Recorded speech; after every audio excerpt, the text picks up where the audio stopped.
হ্যাঁ গিন্নিমার উপর বলছে। এই কি করো? রাত্রির সমস্যা হয়েছে না? কি করে স্যার? সমস্যায় যদি রাতে না কাটে, কাল সকালে তার দেবেন না? না তা দেবে না। কাজেই থাকতে দিন।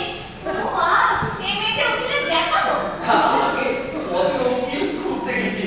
উকিলটাই তো বাবাকে ফাঁসিখানায় বসালো। চুক্তিবদ্ধি হয়েছে বাদশা কামালের সঙ্গে। তোরা কোথা থেকে? আমি আপন ছোট মেয়ের আপন ছেলে আর আমার ম্যারেজ ওয়াইফ। এই তো সেই দলিল। কোথাও লেখা নেই, কিস্তি দিতে হলে পুরো নিজেরে আসতে হবে। আব্বা আসতে হবে।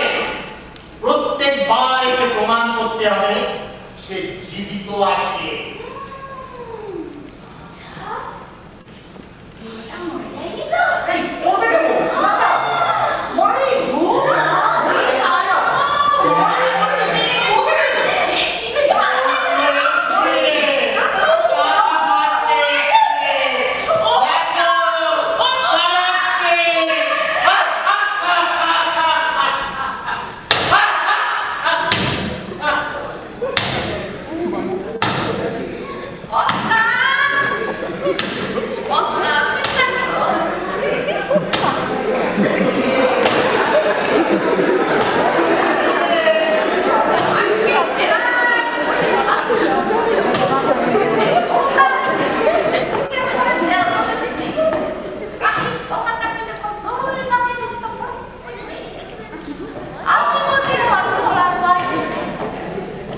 আবার উঠে দাঁড়িয়েছে।